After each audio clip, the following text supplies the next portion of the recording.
Olá, muito boa tarde. É a história de uma jornalista, fundadora de um jornal e, com ele, de um movimento de ajuda a quem passava fome na cidade de Nova Iorque.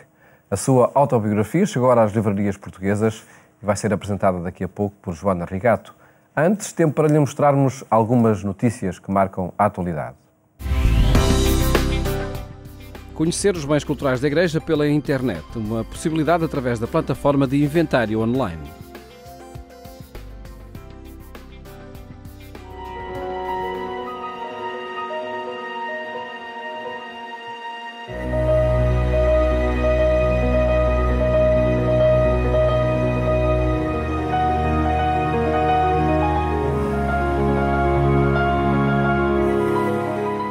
A Igreja acaba de lançar uma nova plataforma online com inventários de várias dioceses e organizações católicas. Este é agora o rosto visível de um trabalho de longa data, de norte a sul do país, pensado pelo Grupo de Trabalho para a área do inventário do Secretariado Nacional para os Bens Culturais da Igreja. Já foi lançado pelo Secretariado um manual de procedimento e boas práticas de bens culturais da Igreja, que já é um resultado, digamos, deste trabalho conjunto. E neste momento que estamos a disponibilizar é uma plataforma digital online que vai permitir que um utilizador faça uma pesquisa e consiga que essa pesquisa vá às diferentes instituições buscar, digamos, a informação que ele pediu, no caso Santa Ana ou Virgem Maria, e nós tentarmos encontrar em todas as dioceses que têm, digamos, este tipo de conteúdo como acessível para consulta pública, através de um simples clique.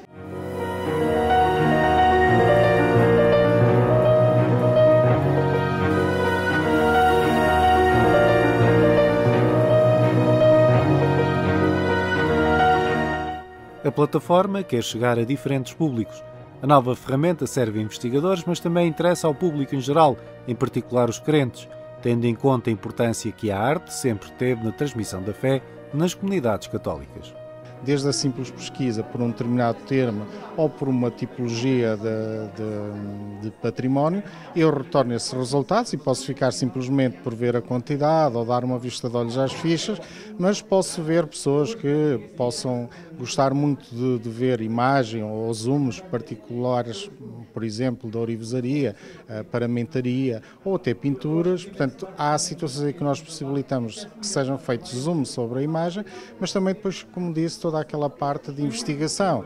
Há uma área em que o utilizador pode fazer o seu registro através de um e-mail e a partir do momento que ele é registado ele pode criar a sua coleção ou o seu interesse, digamos, dentro dessa área e, portanto, guardar para ele mesmo aquelas fichas que estão disponibilizadas.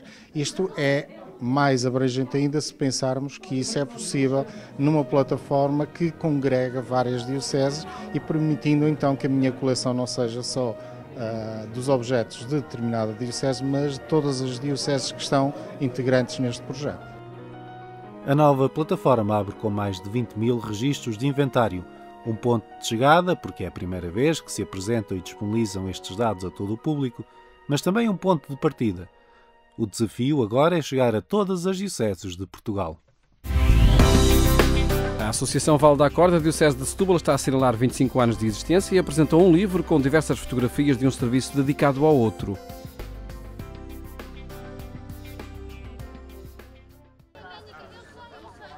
A Associação Val da Acorda, na Diocese de Setúbal, apresentou um livro comemorativo pelos 25 anos de existência que está a ser celebrado durante este ano. Ir às periferias é o serviço da instituição particular de solidariedade social que trabalha na recuperação e reinserção de pessoas com dependências desde 1994. Periferias não é propriamente estar mais perto ou estar mais longe, não é periferia geográfica, é periferias humanas, sociais. É, no fundo, olhar para o que são problemas sociais, carências sociais, desigualdades sociais e contribuir, é um contributo para superar essas injustiças, essas desigualdades. 25 anos depois, 25 anos mais longe do nosso começo, penso que não nos afastamos da origem, não nos afastamos daquilo que nos mobiliza, não nos afastamos daquilo que acreditamos, não nos afastamos daqueles povos a quem queríamos servir. Não tornamos uma organização muito complicada, não tornamos uma organização que defende resultados. 25 anos depois, os serviços da associação continuam a ser muito procurados. O Val d'Acor ajuda pessoas com problemas de toxicodependência, alcoolismo, pessoas com problemas psiquiátricos, reclusos e ex-reclusos, pessoas com dependência da internet e do jogo. Esta é uma das obras que eu acho mais típicas daquilo que é o Evangelho, porque o Evangelho é isso que quer fazer. Quer fazer pessoas livres e dignas, contentes com a própria vida e capazes de intervir criativamente na construção deste mundo. Passámos a ter hoje também muitos alcoólicos, é o grupo mais importante dos nossos residentes, pessoas mais velhas, e ainda também pessoas com comorbilidade, ou que se chama também duplo diagnóstico, ou seja, gente que, para além do problema da droga, ou antes do problema da droga, tem consigo problemas de natureza psíquica. Na Diocese damos importância precisamente a esta casa, não só para aqueles que estão aqui, mas também para chamar a atenção sobre estas realidades, sobre o perigo que elas têm, mas sobretudo sobre os valores que é necessário cultivar para que a gente possa viver toda essa realidade e o contato com esta realidade social, mas possa viver como pessoas livres. Nos discursos oficiais foi destacado o bem-fazer e a dedicação ao próximo, que marcam os 25 anos de vida do Val d'Acor, uma associação que supera as sucessivas crises que afetam Portugal. Foi este tipo de exemplo, multiplicado por muitos, que em momentos de crise aguentou o país.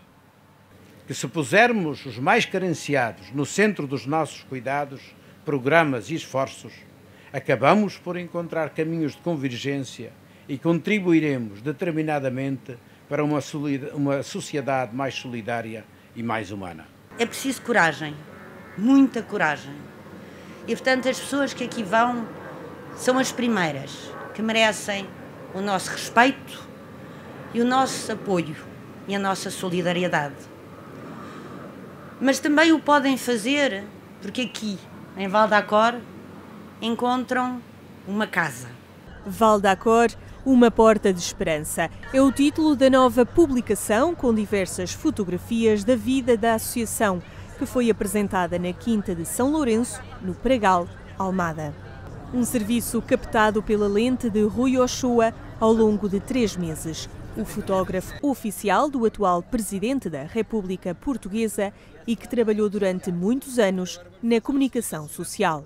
É uma instituição que tem um valor extraordinário, as pessoas nem imaginam, porque as pessoas vêm para aqui e são tratadas como seres humanos e saem daqui recuperadas, aqueles que conseguem, mas são a maioria, e este livro tenta dar um pouco, digamos, o ambiente que se vive cá dentro, que é um ambiente muito humano e muito próximo. É um livro que tem 2 características que para nós são muito relevantes. Acho que é um livro muito bonito, procuramos fazer coisas bonitas e ao mesmo tempo também é um livro simples, com uma grande, portanto, direto, sem muitos requebros nem muitos slogans. No final da apresentação do Val d'Acor, uma porta de esperança, um momento de convívio entre amigos, convidados, benfeitores e utentes da Associação Católica, onde os gelados artesanais Fratellini, de uma empresa de cariz social, da instituição, estiveram em destaque.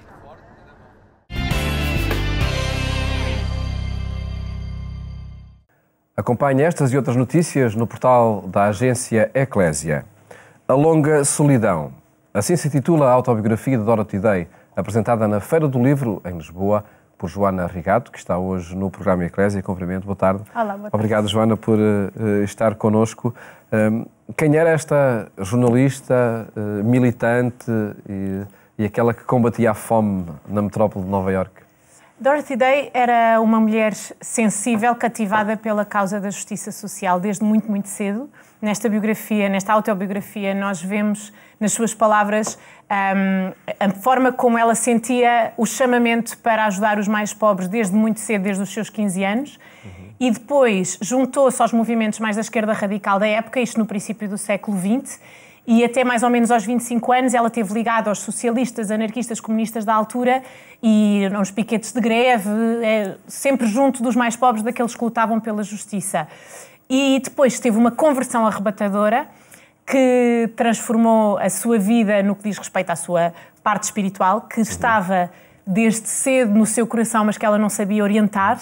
E a maternidade esteve na origem dessa conversão. Exatamente. Ela foi mãe e a felicidade enorme que ela sentiu e a gratidão que ela sentia perante a vida, não só relativamente à maternidade, mas também ao amor terreno que ela vivia com o pai da sua filha. Ela não era casada.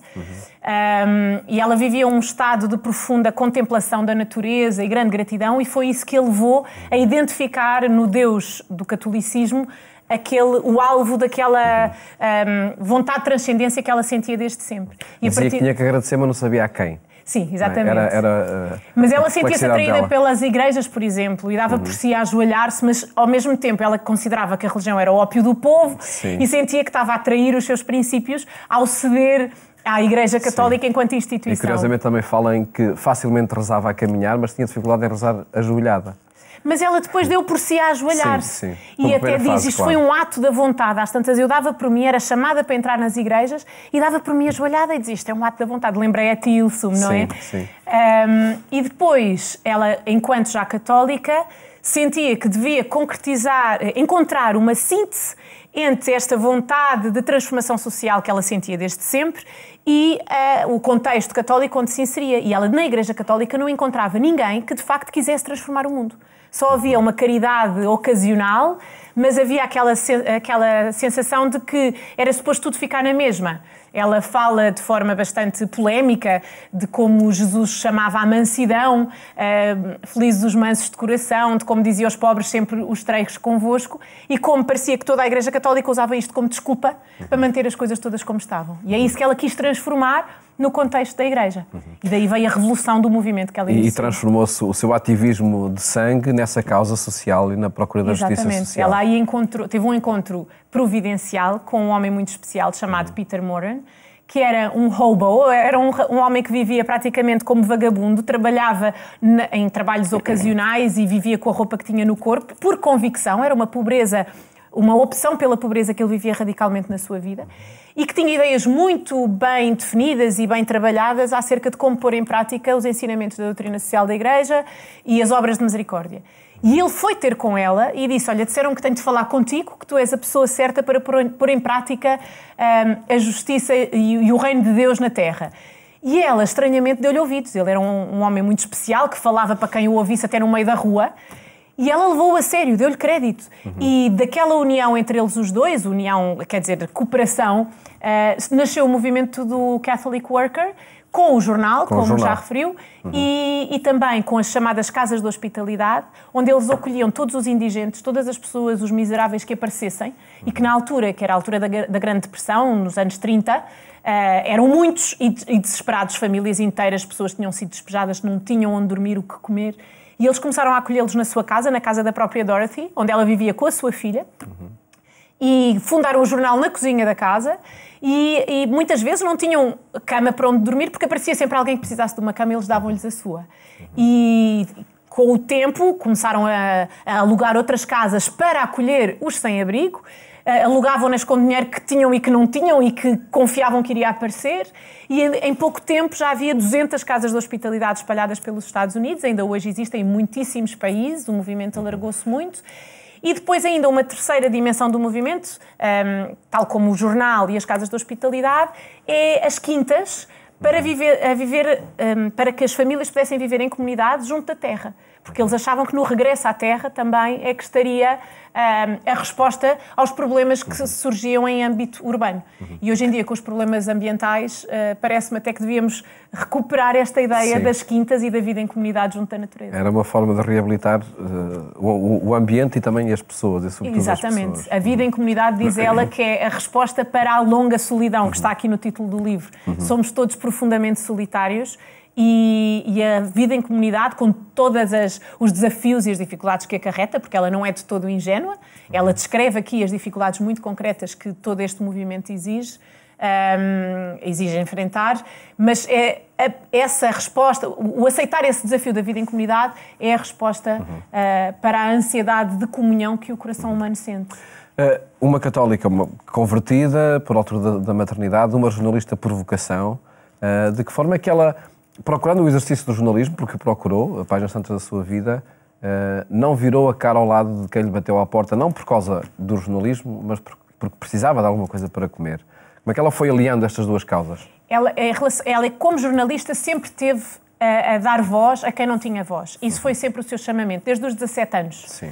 E, portanto, quando depois as pessoas começaram-lhe a bater à porta de facto, porque chegou a Grande Depressão e, portanto, as necessidades eram mais prementes ainda, foi natural para ela sentir que era sua responsabilidade dar resposta a quem precisava de ajuda. Ela nunca se alienou dos problemas, porque o jornalismo para ela era uma arma, ela usa mesmo essa expressão.